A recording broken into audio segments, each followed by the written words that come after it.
এক নতুন বাস্তবতা, নতুন স্বাভাবিকতার সময় আবর্তিত হচ্ছে আমাদের দিনরাত্রি। করোনা ভাইরাসের প্রকোপে বিশ্বজুড়ে স্থবিরতার সঙ্গে চলছে জীবনযাত্রা সচল রাখার লড়াই।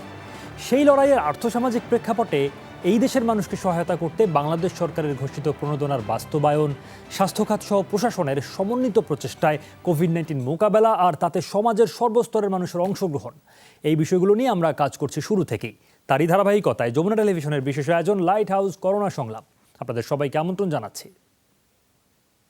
আজকের করোনা সংলাপে আমরা কথা বলতে চাই সরকারের দেয়া নগদ প্রণোদনা প্রদানে স্বচ্ছতা নিশ্চিত করার ব্যাপারে এবং ইউএসএআইডি এবং ইউকেএআইডির আর্থিক ও কাউন্টার পার্ট ইন্টারন্যাশনালের কারিগরি সহযোগিতায় লাইট হাউস নিবেদিত আজকের অনুষ্ঠানে অতিথি হিসেবে আমাদের সঙ্গে থাকবেন লাইট হাউসের প্রধান নির্বাহী মোহাম্মদ হারুনুর রশিদ, থাকবেন বগুড়ার কাহালু উপজেলা পরিষদের চেয়ারম্যান আল হাসিবুল হাসান এবং আমাদের সঙ্গে পরবর্তীতে যুক্ত হবেন পররাষ্ট্র মন্ত্রণালয়ের মাননীয় প্রতিমন্ত্রী এবং রাজশাহীর সংসদ সদস্য মোহাম্মদ শাহরিয়ার আলম এমপি।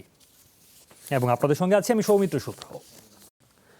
দর্শক, আমরা দেখেছি এই করোনার যে গ্রাফ, যে চিত্র, সেটি আসলে বাংলাদেশে কতখানি প্রভাব বিস্তার করে গেছে। এই প্রান্ত থেকে প্রান্ত মানুষকে নানা রকম শঙ্কার মধ্য দিয়ে দিন পার করতে হয়েছে। সরকারের দিক থেকে নানা রকম উদ্যোগ ছিল মানুষের সার্বিক স্বাস্থ্য সুরক্ষা নিশ্চিত করা, তার অর্থনৈতিক যেই চালিকা শক্তি সেটিকে সচল রাখা, সেটিকে বজায় রাখা। এবং আমরা যেটি দেখেছি যে দৈনিক মৃত্যুহারের ক্ষেত্রে কিন্তু সাম্প্রতিক সময়ের চিত্রটা প্রায় অপরিবর্তনীয়। কিছুটা কমেছিল এই মাসের শুরুতে, কিন্তু আবার কিছুদিন ধরে বাড়ছে। সাধারণ মানুষের মধ্যে সচেতনতা কতটা বেড়েছে সেই ব্যাপারগুলো নিয়ে আমরা কথা বলতে চাই। সাধারণ মানুষ আসলে এই সার্বিক পরিস্থিতির সঙ্গে নিজেদের কিভাবে খাপ খাইয়ে নিচ্ছেন, নিজেদের আর্থিক অবস্থা, জীবনযাত্রা কিভাবে তারা মানিয়ে নিচ্ছেন এবং তাদের এই যে নিজেদের বেঁচে থাকার প্রয়াস, এই একটা ভিন্ন রকম সময়ে, একটা জটিল কঠিন বাস্তবতার সময়ে, সেই প্রয়াসে মাঠ প্রশাসন, নাগরিক সমাজ, অংশীজনরা কে কতখানি ভূমিকা রাখছেন যার যার জায়গা থেকে, সে ব্যাপারে কথা বলবো। লাইট হাউসের প্রধান নির্বাহী আমাদের সঙ্গে রয়েছেন হারুনুর রশিদ। জনাব হারুনুর রশিদ, আপনাকে স্বাগত জানাচ্ছি। জানতে চাই এই যে মাঠ প্রশাসন এবং একই সঙ্গে নাগরিক সমাজ, তাদের সবাইকে নিয়ে কাজ করা, এই ধরনের পরিস্থিতি তো আসলে কেউই এর আগে মোকাবেলা করেনি। সেটি ভাইরাসের প্রকোপ বলি, সেটি লকডাউনের মতো একেবারেই ভিন্নতর পরিস্থিতি বলি, ফলে সবার জন্য একটা নতুনতর অভিজ্ঞতা। এই অভিজ্ঞতার সঙ্গে সবাই কতখানি খাপ খেয়ে নিতে পেরেছে এবং তার জায়গা থেকে সার্বিক কার্যক্রমগুলো কিভাবে চালাতে পেরেছে সমাজের গতিশীলতা বজায় রাখতে, আপনার পর্যবেক্ষণ কি বলে? জি, অনেক ধন্যবাদ আপনাকে এবং যমুনা টিভিকে অনেক ধন্যবাদ লাইট হাউস করোনা সংলাপ আয়োজন করার জন্য। আমরা লাইট হাউস থেকে প্রায় ডে 1 থেকেই করোনা আক্রমণ যখন বাংলাদেশে প্রথম হয়, তার থেকেই আমরা প্রিপারেটরি কিছু কর্মসূচি উদ্যোগ নিয়েছিলাম এবং একই সাথে আপনারা জানেন যে এনজিওরা মূলত দুর্যোগের মধ্যেই থেকেই তাদের উত্থান এবং দুর্যোগেই এনজিওরাই মোটামুটি আগে রেসপন্স করে। শুরুতেই তারা এগিয়ে আসে কারণ তারা মানুষের সাথে কাজ করে। একেবারে কমিউনিটি পর্যায়ে যেসব জনগোষ্ঠী পিছিয়ে আছে, যেসব জনগোষ্ঠীকে সরাসরি রিচ করা যায় না, সেসব জনগোষ্ঠী নিয়ে এনজিওরা কাজ করে। তো এনজিওরা মূলত এই এই প্রেক্ষাপটটা আগে কখনো হয় নাই। অনেক দুর্যোগ ফেস করেছে এবং অনেক দুর্যোগের সময় আমরা একসাথে কাজ করেছি, সরকারের সাথে কাজ করেছি, জনগণের সাথে এনজিওরা কাজ করে আসছে। কিন্তু করোনা প্রেক্ষাপটে একটু অন্যরকম একটা চিত্র আমাদের সামনে প্রথমে আসে যে আমরা নিজেরা নিজেদের সেফটি এবং মানে পার্সোনাল প্রোটেকশনটা নেওয়ার পরে আমরা অন্যদের সেফটির কথা ভাবার কথা চিন্তা করেছি। তবে এনজিওরা কাজটা শুরু থেকেই ডে 1 থেকে তারাও বিভিন্ন রকম কাজ করার উদ্যোগ নিয়েছে, যে উদ্যোগগুলো আসলে আরো বড় আকারে কিংবা জনগণের কাছে নিয়ে যাওয়ার সুযোগ ছিল, সেটা পারা যায় নাই। কারণ এটাতে আসলে একসাথে যৌথ উদ্যোগটা আমাদের শুরু থেকে একটু গ্যাপ ছিল, যার ফলে যে ধরেন যে আমরা সরকারের সাথে কাজ করার চেষ্টা করলেও সরকার থেকে বলা হয়েছিল যে আপনারা নিজেদের প্রোটেকশন নিয়ে দূরে থাকুন, আমরা চেষ্টা করছি সরকারের আমাদের যে মেশিনারিজ আছে তাদের দিয়ে মানুষকে রক্ষা করার জন্য। আমরা একই সাথে হয়তো অনেকের সেই সামর্থ্য ছিল না, বাট আমরা লাইট হাউস চেষ্টা করেছি। তারপরেও আমাদের সীমিত সামর্থ্যের মধ্যে জনগণকে সচেতন করা এবং সরকারের সাথে কিভাবে সমন্বয় রেখে কাজটা করা যায় সেগুলো চেষ্টা করা হয়েছে, কিন্তু এটা সীমিত পরিসরে। ব্যাপক অর্থে যে উদ্যোগগুলো এনজিওদের নেওয়ার সুযোগ থাকে দুর্যোগের সময়, সেটাতে সেভাবে নিতে পারে নাই এবং অনেকগুলো সীমাবদ্ধতা আপনারা লক্ষ্য করবেন। সাম্প্রতিক সময়ে এনজিওদের কর্মকাণ্ড কিন্তু অনেকটা সীমিত হয়ে আসছে, মানে তাদের কাছে রিসোর্স নাই, সম্পদগুলো বাহির থেকে যেভাবে আসতো সেগুলো কিন্তু অনেকটা কমে আসছে এবং তাদের কাজের ক্ষেত্রটাও অনেকটা কমে আসছে। যেটা দেখা যায় চোখের সামনে এই মুহূর্তে সেটা মাইক্রো ক্রেডিট প্রোগ্রাম অনেক বড় আকারে এনজিওরা করছে। সেখানেও কিন্তু ২০০ থেকে ৫০০ টা এনজিও হুম। যেখানে পিকেএসএফ এর সহায়তা পায় তারাই কিন্তু মাঠে বিদ্যমান এখনো দেখা যাচ্ছে। তাদের কাছেও সুযোগটা ছিল। কিন্তু তাদের ঐরকম তাদেরকে বলা হয়েছে তোমরা কোন টাকা উঠাইও না। বরং তোমরা ঘরে থাকো। টাকা মানে লেনদেন করা যাবে না। এরকম নির্দেশনাও তাদের জন্য ছিল। বরং তারা যে আরেকটু উদ্যোগ নিতে পারত সেসব ক্ষেত্রে সীমাবদ্ধতা আমরা দেখেছি। বরং সুযোগটা কাজে আমরা পুরোপুরি লাগাইতে পারি নাই এনজিওরা এবং এখানে অর্থাৎ একটু সমন্বয় বাংলাদেশ প্রতিষ্ঠার পর থেকে যেই সহযাত্রা চলছিল সরকারের সঙ্গে বেসরকারি উন্নয়ন সংস্থাগুলোর একটা অংশীদারিত্বের ভিত্তিতে মানুষের জীবনমান উন্নয়নে, অবকাঠামোর উন্নয়ন এবং নানা ক্ষেত্রে তারা ভূমিকা রাখছিল, এবার আসলে সেই ভূমিকা রাখতে গিয়ে তাদের খানিকটা যদি বলি পিছিয়েই পড়তে হয়েছে। নানা কয়েকটি কারণ আপনি উল্লেখ করলেন। আমাদের সঙ্গে সরকারের একজন প্রতিনিধি যুক্ত হওয়ার কথা রয়েছে, তিনি যুক্ত হলে নিশ্চয়ই তার পক্ষ থেকে অর্থাৎ সরকারের দৃষ্টিভঙ্গি এবং তাদের পদক্ষেপ, তাদের ভাবনা এই বিষয়ে জানা যাবে। আমি একটু যেতে চাই যিনি আমাদের সঙ্গে উপজেলা চেয়ারম্যান রয়েছেন, বগুড়ার কাহালু উপজেলা পরিষদের চেয়ারম্যান আলে হাসিবুল হাসান। জনাব হাসিবুল হাসান, আপনাকে স্বাগত জানাচ্ছি আমাদের করোনা সংলাপে। জানতে চাই সরকারের প্রণোদনা এবং শুধু সরকারের প্রণোদনাই নয়, আরও অনেকগুলো কার্যক্রম আসলে স্থানীয় সরকার পর্যায়ে আসলে বাস্তবায়িত হয় এবং আপনাদের সঙ্গে মানুষের সরাসরি যোগাযোগের কারণে, মিথস্ক্রিয়ার কারণে সাধারণ মানুষ, আপনার ভোটার বা ভোটার নন, তারা শেষ পর্যন্ত আপনাদের উপরে নির্ভর করেন, আপনার দিকে তাকিয়ে থাকেন যে কোনো দুর্যোগে। এবার এই করোনার সময়টায় আপনারা কতখানি ভূমিকা রাখতে পেরেছেন, মানুষের পাশে কতটা দাঁড়িয়েছেন এবং সরকারের যে প্রণোদনা সেটি বন্টনের ক্ষেত্রে আপনাদের ভূমিকা কতটা কার্যকর হয়েছে? কিছু অভিযোগও তো ছিল, সেগুলো তো নিশ্চয়ই আপনার চোখ এড়ায়নি, বা সেগুলো নিয়ে আপনার কোনো বক্তব্য আছে কিনা? এই অনুষ্ঠানে আমাদের যারা আমাকে আমন্ত্রণ জানিয়েছেন লাইট হাউসকে সেই সাথে ধন্যবাদ জানাচ্ছি জনপ্রতিনিধিকে। আপনি খুব সুন্দর একটা প্রশ্ন করেছেন। আসলে জনপ্রতিনিধিদের করোনা মোকাবেলার ক্ষেত্রে যথেষ্ট ভূমিকা রাখার কথা ছিল, ঠিক সেইভাবেই আমরা কাজ করার যথেষ্ট চেষ্টা করেছি। তো আমি যেটা মনে করি সেটা হচ্ছে যে আজকে জনপ্রতিনিধি নির্বাচিত হওয়ার পরে আমরা যেহেতু জনগণের সাথে সবচেয়ে বেশি কানেক্টেড, তো আমাদের এই এই প্রাদুর্ভাব আমাদের দূর করার লক্ষ্যে আমাদেরকে অবশ্যই দ্রুতগতির সিদ্ধান্ত নিতে হয়েছে এবং সেই সঙ্গে আমরা কালো উপজেলা পরিষদের আমি চেয়ারম্যান হিসেবে আমি প্রথম অবস্থায় যখন আম, এক এক শ্রেণীর অসাধু ব্যবসায়ী যারা মাছের বিভিন্ন দাম বাড়িয়ে ফেলেছিল, ঠিক সেই মুহূর্তে আমি উপজেলা পরিষদের পক্ষ থেকে এবং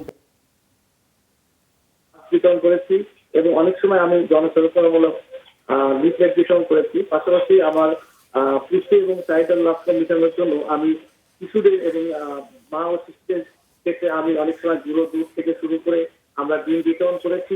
সেই সাথে আমরা বিভিন্ন সময় অসহায় দুঃস্থদের পাশে দাঁড়ানোর জন্য আমরা সবসময় চেষ্টা করেছি এই এই করোনা মোকাবেলার ক্ষেত্রে যেন আমরা সবসময় যথাযথ ভূমিকা রাখতে পারি। সেই ক্ষেত্রে আমরা বিভিন্ন সময় খাদ্য সামগ্রী বিতরণ করেছি এবং ব্যক্তিগতভাবে অনেক সময় দেখা যায় যে আমরা যদিও সরকারের যথেষ্ট সদিচ্ছা ছিল এবং সেটা বাস্তবায়নের লক্ষ্যে আমরা কাজ করার পাশাপাশি ব্যক্তিগতভাবে আমাদের অনেকগুলো কাজ করতে হয়েছে।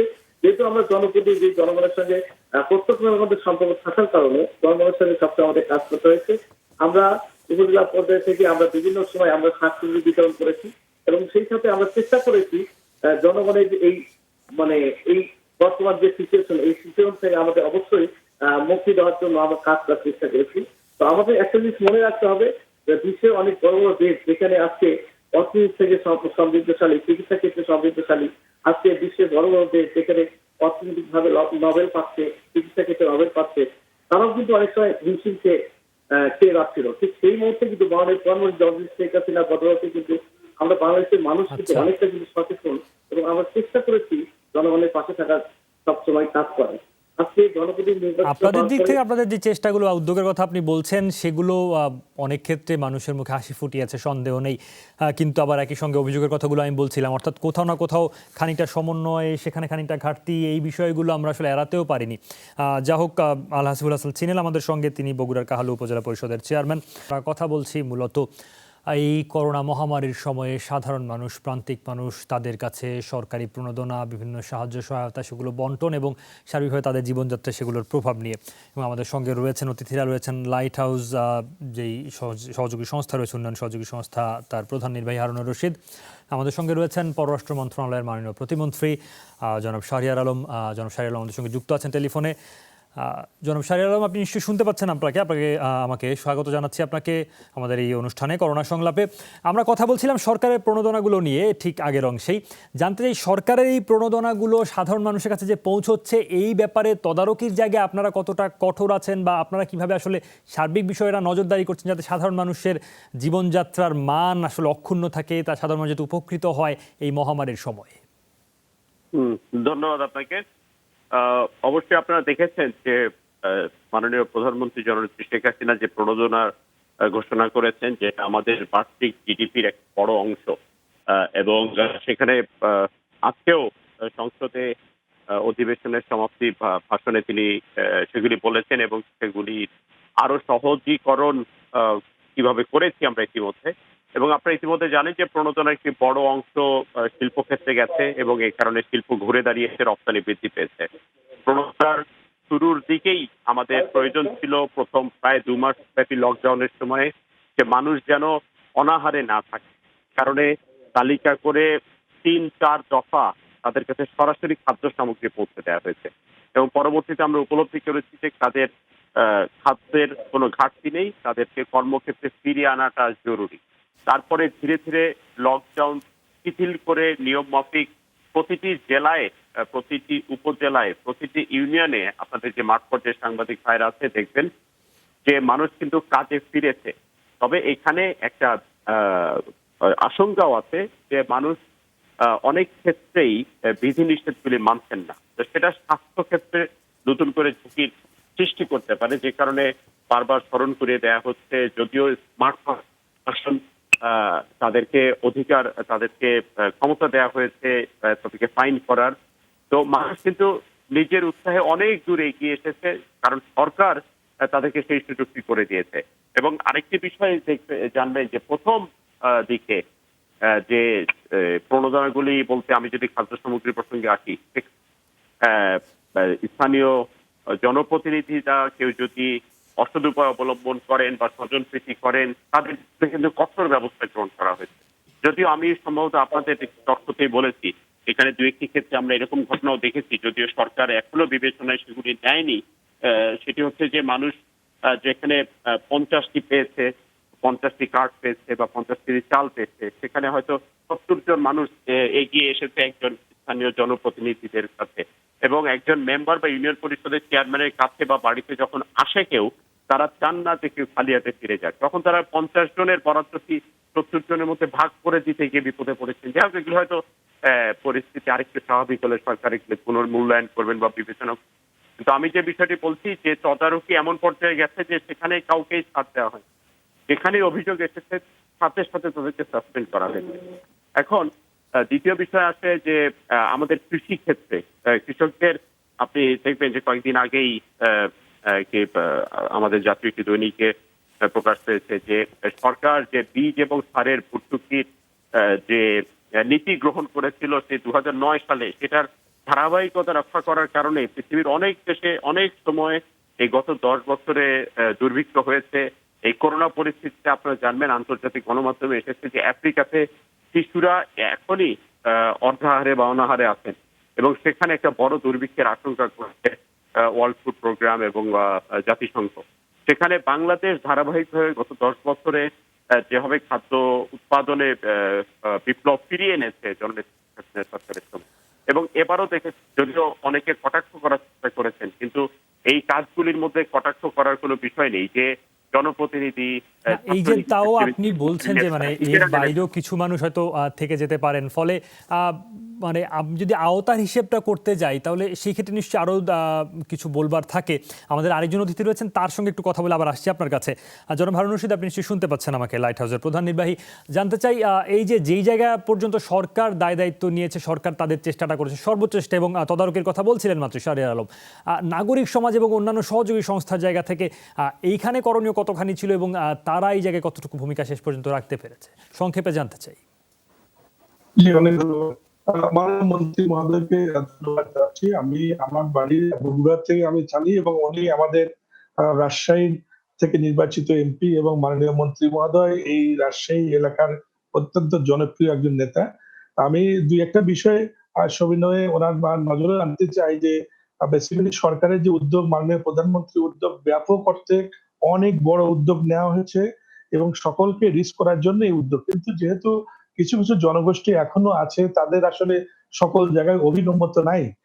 এরকম কিছু জনগোষ্ঠীকে আসলে সরকার সরাসরি রিচ করার মতো ওরকম কোনো মেকানিজমও নাই। যেমন তার মধ্যে উল্লেখযোগ্য আছে, আপনারা জেনে থাকবেন যে যৌন কর্মীরা আজকেও টেলিভিশনে একটা আমি সম্ভবত বুঝতে পেরেছি আপনি কি বলতে চাইছেন। আমি যদি ভুল না করি, আপনি একেবারেই প্রান্তিক পর্যায়ের যারা নানা কারণে সমাজের মূল স্রোতের থেকে যারা একটু দূরে আছেন তাদের কথা বলছেন। এই জায়গায় আমরা একটু প্রতিমন্ত্রী মহোদয়ের কাছ থেকে জেনে আসতে চাই।